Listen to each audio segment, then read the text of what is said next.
Before this video starts, if you guys are not yet already in my Discord server, I do highly recommend you come over and join. We are so close to 100,000 members. Right now we are at 80,000. And if all of you from this video, you know, my community, join, we can actually build something pretty good here. My goal actually is to hit 100,000 members before the end of the year. You know, we have giveaways in here, general chat, self-promotion. You guys can come here, promote yourself, and grow as one. I will leave the link in the description. Yo guys, what is going on? It's your boy Fxtch here, back with a brand new YouTube video. In today's video, you know, the new Fortnite season of Chapter 2 Season 5 has dropped, and I mean, you know, it dropped a few days ago, but you guys have probably been playing Arena recently. You may be losing Arena points, you maybe just haven't gained many yet at all, and that's what I'm here for today. In today's video, I'll be telling you guys how you can actually gain Arena points and reach Champions Division that little faster. I'll be telling you all everything I need to know, all these secret little tips and things that are actually helping me, things that are actually helping pro players, and who knows, maybe you can do like a Marzo W and become that one player with the most Arena points in the game. That'd be insane. Now, if this video does go ahead to help you in any way, shape, or form, the least you can do for me, you know, all I ask is that you drop a like on the video, subscribe with post notifications turned on, therefore you never miss an upload just like this. And without further ado, let's get straight into this.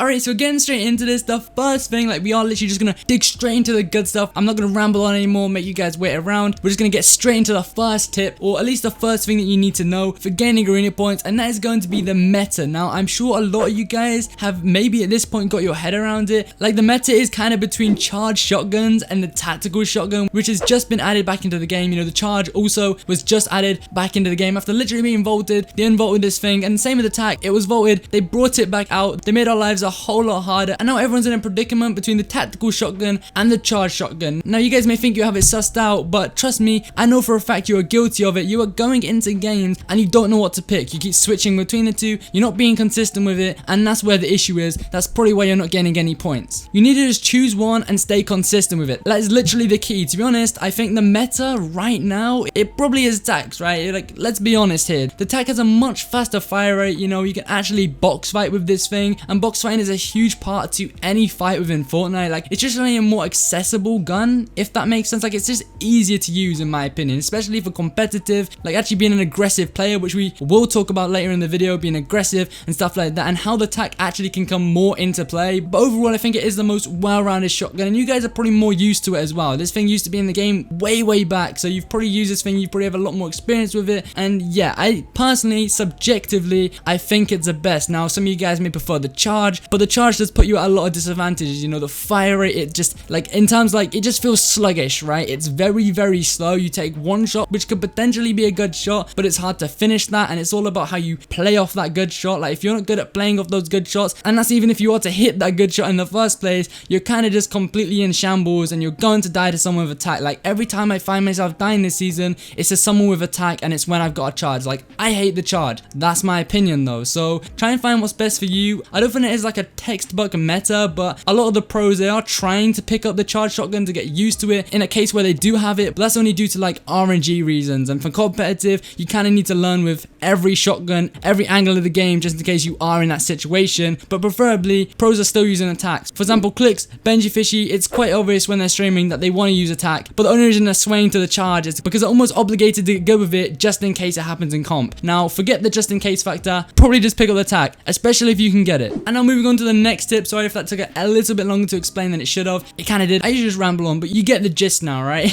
And now tip number 2 is another one that isn't very surprising. Like, you guys are not going to be very overwhelmed with what I'm telling you. They're kind of small things that really do help out, and you probably just haven't really considered. You think, you know, like, new season, let's hop straight into it. You need to actually maybe use your brain a little bit first in the nicest and most respectable way possible. And that brings me on to what I'm going to talk about now. Well, I mean, at least kinda, it's drop spots, right? You don't just hop into a new season. Of course, you want to explore with it, see what's good, try out the new drop spots, see what you like best. But also, there's a ton of YouTubers, content creators that do the job for you, that literally upload like the best drop spot videos, the best landing spot videos, and show you the best rotations and all of that stuff, show you the new map before you even get chance to play it. And that's why YouTube content creation, it kind of comes in handy, because even myself, yesterday I dropped a video on the best drop spots for trios. Now, of course, maybe you're playing solo arena. We'll talk more about solo arena and why it's super good later in the video, video. But let's just assume you are playing solos. I mean, it doesn't really matter. The video, if anything, actually does sway more to solos. So I don't know, bro, my brain is all over the place right now. But watch the video. Basically, just watch my last video. It will help you with your drop spots. And I'm not just saying it to promote my last video. It's generally beneficial and will help you find that perfect drop spot. And it isn't just my content. Many other YouTubers have made videos on the best drop spots. Just please go your way and watch them because they will help. And it will save you all the nonsense and time where you're just landing at random drop spots just because you don't know where to land. Like, you really don't want to be doing that. So yeah, just try and educate yourself a little bit with like how the map's currently working. And also on the same topic of like drop spots, it isn't just about having a drop spot, it's about knowing your drop spot as well. Because you can say like, alright, set in stone, I'm landing at this one place, I'm going to stay consistent to it. But are you actually going to do that? That's another thing you should think about. Like, you need to actually stay consistent. I know it's hard, I know you want to land everywhere else and have some fun with the game. But if you want to gain points, in some way you will actually have to play smart, whether you like it or not. I do need that discipline, so you're actually landing somewhere in which you actually know. And that brings me on to what I'm about to say now. With drop spots, you need to know the drop off by heart. Like, you need to know that drop like it's the back of the hand, where all the chests are, the best rotations out of the drop, everything like that. Because if you don't know it, you're simply going to die to RNG. And I know, of course, RNG is hard to control. Well, literally you cannot really, I mean, you can actually control it. And of course, if you know your drop, you know the best places to loot, the best places to get almost guaranteed weapons. And that's almost like the conclusion to this, why you need to know your drop spot, because those advantages right there literally outweigh everything. And they stop the RNG, which was, as I was about to mention, probably the reason you're dying, right? Every time you're dying, every time you're losing points, it's just because you have bad loot in general, or you're just dying off spawn because you don't know where to land at your drop spot. So yeah, make sure you take the time to learn that. And now my third tip is knowing which game mode to play, or at least like sub game mode, because you have obviously your game mode you're playing, it's arena, and then you have arena solos, trios. I think those are style, and I'm almost 100% sure that trio arena is in the game. You know, you got Frosty Frenzy tournament coming very soon, it's a trio cup. So yeah, I'm almost like, I haven't really been playing the game, but I'm pretty sure you can select the game mode. Now between the three, let's just say there's three. What you need to do is now figure out which one is the best to play for points. Now it's going to be solos. Solos, you actually get more points for kills, right? And this will now also loop into the whole W key thing I'm going to mention. I know it sounds scary, but it also involves the tac shotgun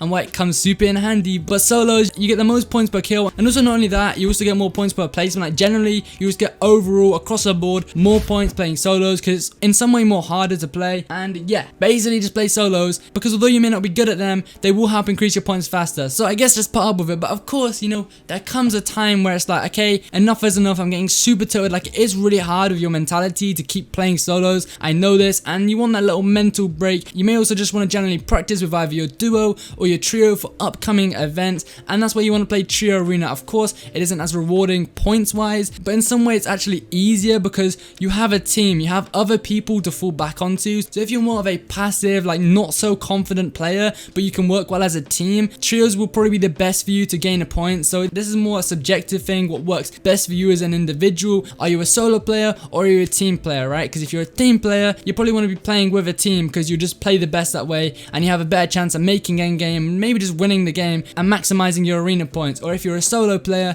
you want to just play on your own, make your own decisions. In finding the whole W key situation, which is actually now tip number 4, it would be to W key if you can and if you have that confidence. This is something I only recommend you do in solos and with the tac shotgun, because if you have the tac shotgun, that's when it's go time. You have the best possibility to be winning fights where you are W king. With the charge, it's very hard to play aggressive, like it really is. You kind of have to play passive and play off edits and play off other people's shots, maybe trade damage, which isn't how you W key. So when you have the tac, and I think only when you have the tac, and I think also only when you're in solos, because then it's all down to you and you're making your own decisions. It's also easier to W key as a solo because you have no one else to worry about. But you know, it's a good thing to W key. I kind of got lost in my tracks. I'm trying to explain like 1,000 things at once, but W keying, if you can do it, if you have the confidence, make use of it. You get a lot of points per kills in solos, and if you're running around dropping like 20 kill games, you're gonna gain points super fast. And that's actually how the pros do it. They actually go into games, play with the utmost confidence, they're scaring their opponents because of how overly aggressive and confident they are playing, and they're winning these fights, they're getting a ton of kills, they're making it to endgame, and on top of all the kills they've got, they're winning that game because they also have that endgame knowledge in there, and that just allows them to elevate so much much in arena. Like they climb the ladder, next minute you know they're champions, and then they're like top 10 of the most arena points in the whole of the game out of every player who plays the game. Like, it's insane. And with that all being said, that is kind of all I have for this video. I think I've covered all of it. There isn't really much magic to it. It's just about like knowing the basics, knowing the meta, because that's probably the hardest thing that is limiting you right now, is what gun to pick up, this and that. And also your drop spots, of course, it's another thing that limits you very, very much. If you have a consistent drop spot, you're going to learn that, you're going to play better each and every game, and that'll help you make it to end game, or just make it out of your drop spot at least, which is literally the hardest place to fight is spawn, or like at least where you're landing. If you can get out of that, you've already done like 80% of the work, and by the time you actually leave your drop spot, you've probably got a ton of placement, there isn't many people in the game, and then you can just play passive and slow. So it's just about small things like that, and also knowing when enough is enough, when to stop, when like you're W keying and such, when to W key, what the best time to W key. And I don't know, there's a lot of stuff that I really just can't tell you. You need to know yourself, but hopefully this video could help with the points I gave. Again, you know, the drop spot video I'll link down below, and you should be all good now. Like, the rest of it just comes down to mentality. If you're getting burnt out, you're getting tired of solos, I've already told you, play a team game mode, play trios, at least it's practice that way, and you have players to fall back onto. But if you enjoyed the video, drop a like for me, subscribe, post notifications turned on, that way you never miss an upload just like this. I hope everyone has an amazing day. It's been your boy Fxtch, and yeah, peace.